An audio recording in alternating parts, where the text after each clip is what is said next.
Curious George rides a bike. This is George. He lived with his friend, the man with the yellow hat. He was a good little monkey and always very curious.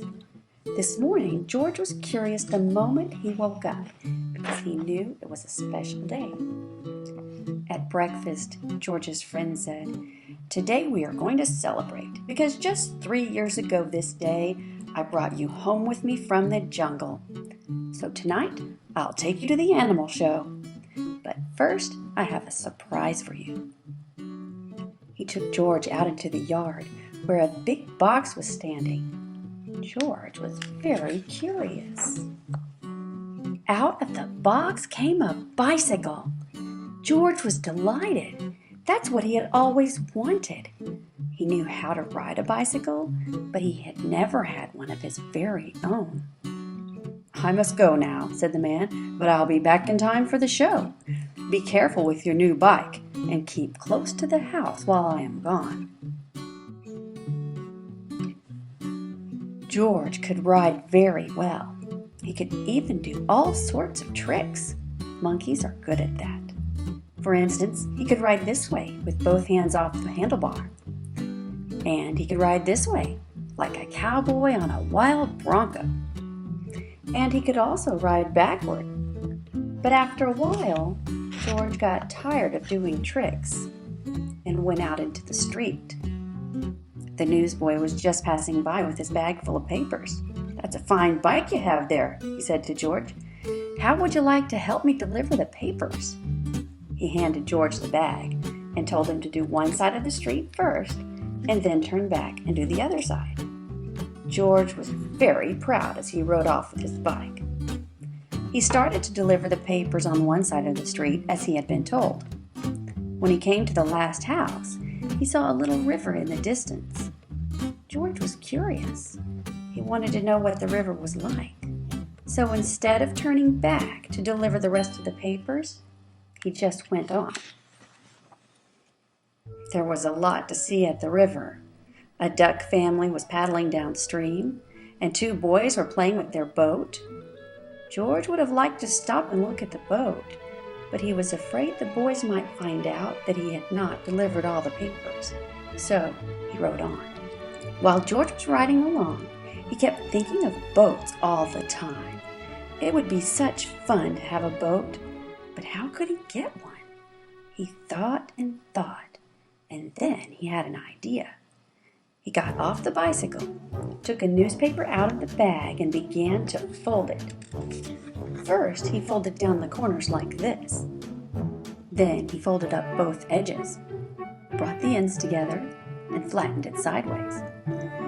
Then he turned one corner up and then the other, and again brought the ends together and flattened it sideways. Then gently he pulled the ends open, and there was his boat. Now the moment had come to launch the boat. Would it float?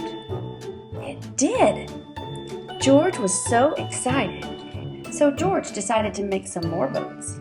Finally, he had used up all the papers and had made so many boats that he could not count them. A whole fleet. Watching his fleet sailing down the river, George felt like an admiral.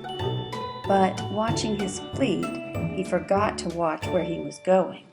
Suddenly there was a terrible jolt. The bicycle had hit a rock, and George flew off the seat head first.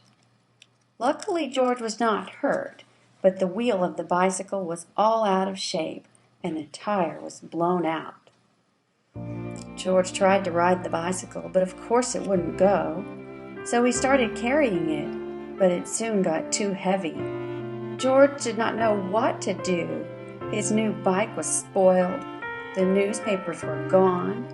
He wished he had listened to his friend and kept close to the house. Now he just sat there and cried. Suddenly, his face brightened. Why, he had forgotten he could ride on one wheel. He tried it and it worked. He had hardly started out again when he saw something he had never seen before. Rolling toward him came an enormous tractor with huge trailers behind it. Looking out of the trailers were all sorts of animals. To George, it looked like a zoo on wheels. The tractor stopped, and two men got out. "Well," said one of the men, "a little monkey who can ride a bike bronco fashion. We can use you in our animal show tonight. I am the director of the show, and this is Bob. He can straighten your wheel and fix that flat in no time, and then we'll take you along to the place where the show is going to be. Maybe you could play a fanfare while you ride your bike at the show," the director said.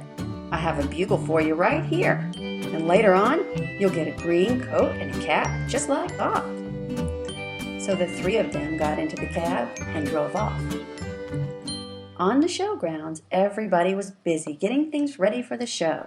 "I must do some work now," said the director. "Meanwhile, you may have a look around and get acquainted with all the animals. But you must not feed them, especially the ostrich, because he will eat anything, and he might get very sick afterwards." George was curious. Would the ostrich really eat anything? He wouldn't eat a bugle, or would he? George went a little closer to the cage, and before he knew it, the ostrich had snatched the bugle and tried to swallow it. But a bugle is hard to swallow even for an ostrich. It got stuck in his throat. Funny sounds came out of the bugle as the ostrich was struggling with it, all blue in the face. George was frightened. Fortunately, the men had heard the noise, and they came rushing to the cage and got the bugle out of the ostrich's throat just in time. The director was very angry with George. "We cannot use little monkeys who don't do as they are told," he said. "Of course, you cannot take part in the show now. We will have to send you home." George had to sit on a bench all by himself, and nobody even looked at him. He was terribly sorry for what he had done, but now it was too late. He had spoiled everything. Meanwhile, the ostrich, always hungry, had got hold of a string dangling near his cage. This happened to be the string which held the door to the cage of the baby bear. As the ostrich nibbled at it, the door opened and the baby bear got out. He ran away as fast as he could and made straight for a high tree near the camp. No one had seen it but George, and George was not supposed to leave the bench. But this was an emergency, so he jumped up, grabbed the bugle, and blew as loud as he could. Then he rushed to his bicycle. The men had heard the alarm and thought at first that George had been naughty again. But when they saw the empty cage and the ostrich nibbling at the string, they knew what had happened. George raced toward the tree far ahead of them. By now the baby bear had climbed quite high, and this was dangerous, because little bears can climb up a tree easily, but coming down is much harder, and they may fall and get hurt. The men were worried and didn't know how to get him down safely, but George had a plan. With the bag over his shoulder, he went up the tree as fast as only a little monkey can, and when he reached the baby bear, he put him in the bag and carefully let him down so the men could safely catch him. Everybody cheered when George had come down from the tree. "You are a brave little monkey," said the director. "You saved the baby bear's life. Now you'll get your coat back, and of course you may ride your bike and play the bugle in our show." Finally, the show was on. The whole town had come to see it, and how surprised they were to discover George on his bike right in the middle of it. The newsboy was there too, and also the man with the yellow hat, who had been looking everywhere for George and was happy to have found him at last. The newsboy was glad to have his bag again, and the people from the other side of the street, whose papers George had made into boats, were not angry with him any more. When the time had come for George to say goodbye, the director let him keep the coat and the cap and the bugle. And then George and his friend got into the car and went home.